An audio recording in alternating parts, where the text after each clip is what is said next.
it's important to bring awareness to the PTSD aspect and the aftermath of serving our country for the right reasons and coming back and being, I don't know how else to put this, but almost abandoned.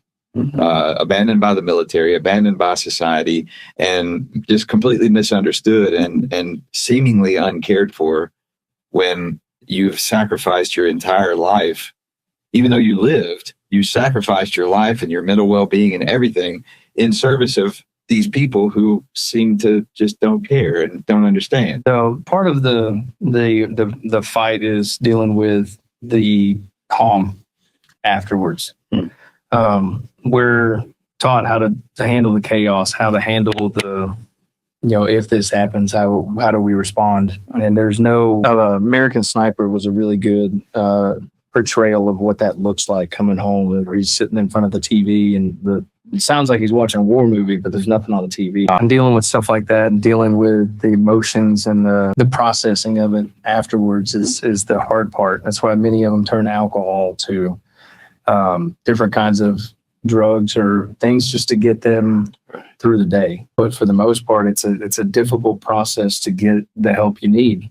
And then sometimes the care is just not always the best. And then, there's documented cases where military members have gone to the VA hospital, walked in and said, I need mental help. And they said, hey, you got to come back. And they go out in the parking lot and kill themselves. I would say, the military has a duty to help train you for after. They don't teach you how to turn it off. They don't teach you how to tear yourself down and rebuild yourself for civilian life. Right. Yeah. And that's something that we fail with as a nation. We the people fail those of you who serve in this way. If you didn't become a soldier alone, you're not going to repair it alone. So, I do you want me to help?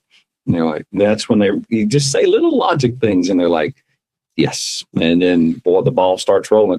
Just commit to improving. And so if you've gone to a few places, which, pretty much are on your call list and you didn't get satisfaction, don't quit.